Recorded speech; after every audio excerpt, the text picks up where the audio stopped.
Hey everyone, welcome back to JP's Budget Collecting and our weekly look back at the hot comics from 6 months ago. This week we're looking back at the hot comics from April 14th, 2023, and I'm recording this on October 13th, 2023, Friday the 13th.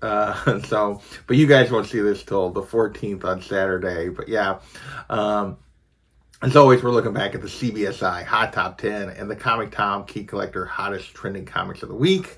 Each week they put out a list of 10 books that are moving in the market because of news or some reason. We've got a bump in sales, we've got a bump in price on these books. And we're looking back 6 months later to see how they performed in the market after whatever happened back then has come and gone. Should you have been patient with these books? Should you have jumped down and got them? If you've been watching this, we've been doing this for over 4.5 years, and the general consensus is be patient. It's not always the case, but we can always learn something. So we got 17 more books this week to talk about. So let's dig in. I will note that this is when I was doing the Cash or Trash just with the CBSI list, and then the Tom list was coming out later.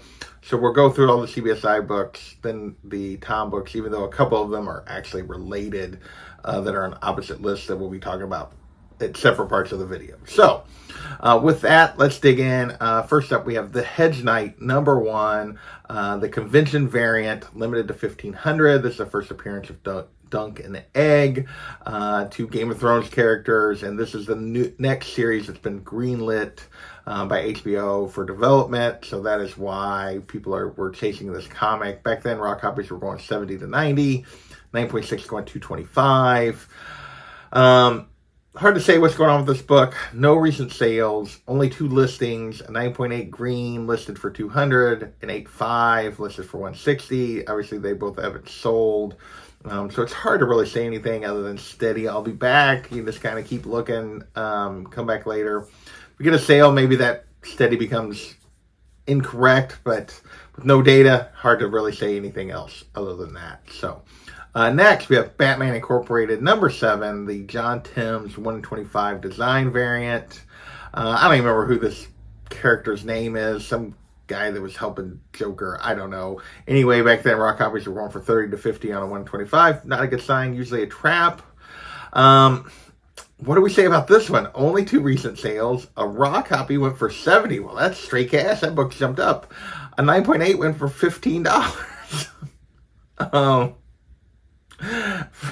So those are the only 2 sales. That's a dumpster fire. I have a hard time believing that $70 sale. Most of the listings are in that $60 to $70 range.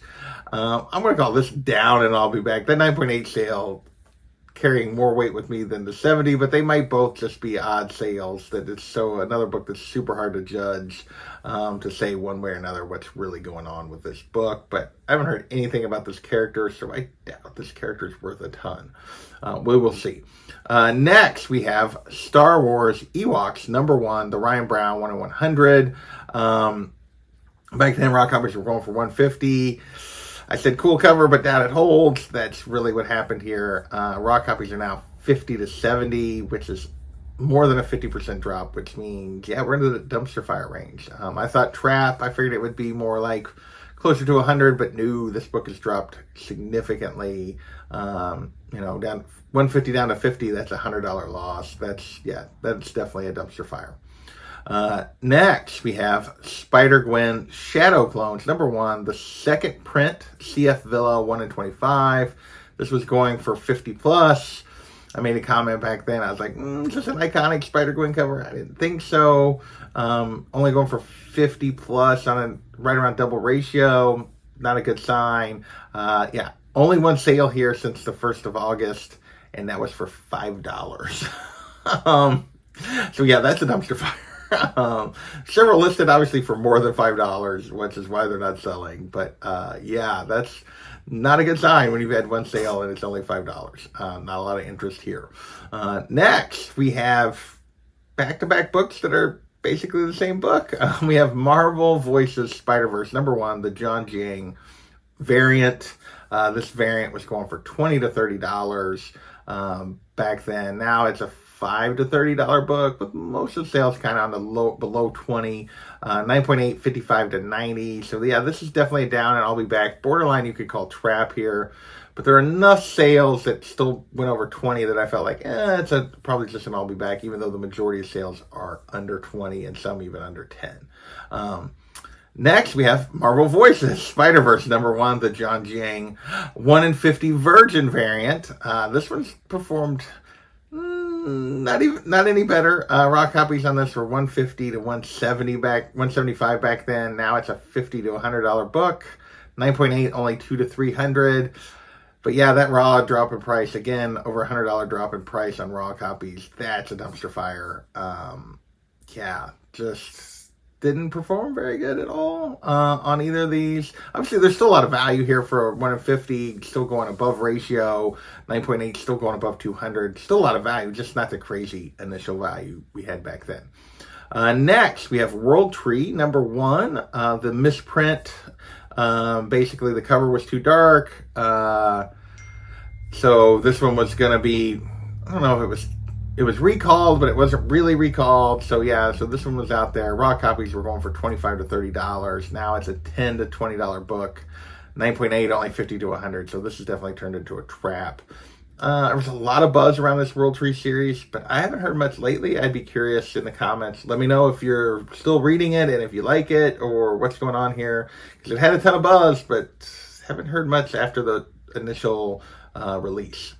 Next, we're going to move into a few Star Wars books, just for my friend Unruly. Star Wars Dawn of the Jedi, Force Storm #1, The Origin of the Jedi, so the tale of the earliest Jedi, and this hit the list because Marvel or Disney is doing a movie based on the first Jedi. That's something that there's in the works, supposedly. There's been a lot of Star Wars movies in the works that not all of them come to fruition, but anyway, back then, 40 to 125 for raw copies, 9.6 at 200. Now, raws are still 80 to 120, so actually low end's up a little bit, high end's about the same. 9.8, though, 185 to 250, so right in the range that 9.6 went for back then. So overall, we're going to call this, because of the 9.8, steady I'll be back versus steady worth it. You could argue here, because there's probably more sales on the raw side, that it's maybe steady worth it, at least for that. But you really haven't lost much if you waited. So next, we have Star Wars The Force Awakens #1, the first appearance of Rey and Finn and all those characters. But Rey was brought up because there was rumors that we were going to get a new Rey story. Some people were excited about this, some people were not. Back then raw copies were 20 to 35. 9.8s were going 125 to 150. I made the comment back then, I felt like this should probably be the range, but history says it won't hold that, so we backed it up. We said it would be an I'll be back. Well, it's actually turned into a dumpster fire. It's now a $5 to $15 book, with most of the sales actually under $10. 50 to 75 for 9.8. So not a lot of interest here now on this particular book. Our last CBSI book for the week was Captain Marvel, number 18, and first appearance of Laurel, Carol's sister, and an accuser. This hit the list because there was thought that maybe she might show up in this Marvel's movie. I kind of doubt it, but that was why this was hitting the list. $5 to $15 here, so not a ton of spec going on. This is still a $5 to $15 book. 9.8, 40 to 50 for kind of a new side character that they've continued to use. They've continued to use her in the books. We'll see how long or what they do with her going forward. So this ended up being a steady I'll be back. I mean, you could argue steady worth it. It's basically the same price, but if prices are low, I'll be back is fine. So, all right, with that, we got 7 books left that were the 7 not Tom books that didn't cross over. First up, we have The Hedge Knight, #1. So we talked about this already. The first appearance of Duncan Egg, the next Game of Thrones series greenlit. This is the A cover. Back then, raw copies there was a $15 sale, then an $18 sale, then a $30 sale, then a $70 sale. So that is why this hit the list. And now it's an $8 to $20 book. So if you bought it at the early part of that, then it's steady, it's fine, it's an I'll be back, whatever. But if you paid $30, that's a trap. If you paid $70, that's a dumpster fire. So we're gonna go with trap here. Obviously, as sales started increasing, as people started chasing this. But this is a book that has a little bit of value, but not the kind of value that those people. There were definitely some massive overpays for this particular book. Next, we have Silver Surfer, number 53, the first appearance of Darben, who's a general supposedly in the Marvels movie coming up. So that was what caused us to the list. $15, a 9.8 hit 232. Now raw copies are 5 to 15, 9.8, no recent sales, and I don't think you could get anywhere close to that $200 range for this. Down in a trap for this one for sure. We'll see. The character might be in the movie, doesn't mean they're going to be important, and either way means they probably won't hold value. Next, we have Super Mario Brothers, number 1 from 1990, the Valiant first comic Super Mario Brothers comic series. Back then, raw copies were going for 40 to 150. A 9.8 hit 25.50.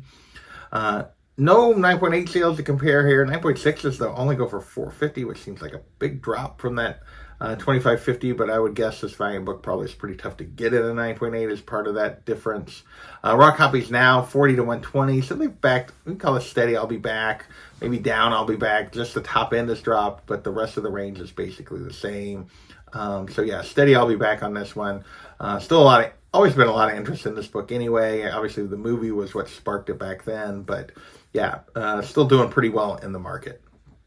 Next, we have Spider-Boy number 1 from 1996, the first appearance of the Amalgam Spider-Boy that was from that Amalgam universe. This is the combination of Superboy and Spider-Man from the 90s. I believe it's actually the Ben Reilly version of Spider-Man, but anyway, we had a Spider-Boy in the comics coming back, and people were like jumping on this book for some weird reason because it was the name, even though it's a completely different character.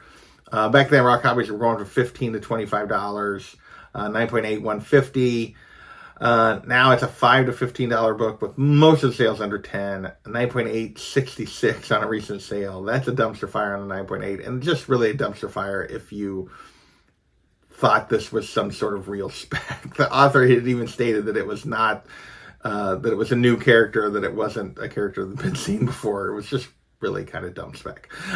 All right, next we have Secret Origins, number 14, the first appearance of Rick Flag Sr. Obviously, we've had Rick Flag in a couple of the Suicide Squad movies. Well, this is Senior, and we're James Gunn. Basically, Frank Grillo was cast as him for Creature Commandos.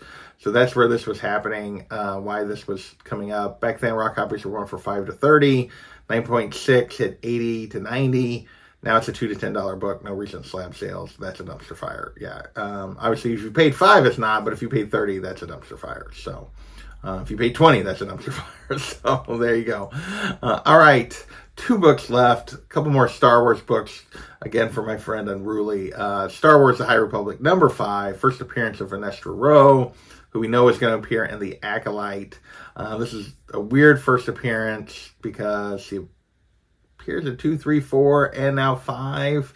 This is the first time she's kind of the focus of the story is 5. So this was the book that was hitting the list back then. $5 to $15 raw, 9.8, 70 to 90. Now it's a $5 to $10 book, 9.8, 45 to 65. So we're going to call this Down and I'll Be Back. Borderline trap on this one because of the 9.8s. But yeah, if you haven't read the first phase of High Republic, Vernestra Rowe I really enjoyed the character, but we'll see. We're moving into phase 3, so she will be back at some point. The phase 2 stuff was odd. They jumped backwards, but anyway, I'm looking forward to phase 3 for sure of High Republic. Next, we have Star Wars Thrawn, number 1, the first Thrawn solo series. Obviously, the Ahsoka show just came out. We finally got him in live action just recently. Hasn't stopped this book from backing up some. Back then, raw copies were going for 20. Now it's a $10 to $25 book. So maybe you could say if an average was 20 back then, it's probably pretty close. 9.8 were back then 180. Now it's a 125 to 200. But this is a Down and I'll Be Back. If you want to argue with me and say I should have said steady, I'll be back, I wouldn't argue too hard. But yeah, this one's definitely, most of the sales were under 20. Most of the 9.8 sales were under the 180 mark. So yeah. Overall, I think this book has taken a slight step backwards. So, all right, that is this week's list. I want to thank you guys for watching, and we will catch you next time. Later.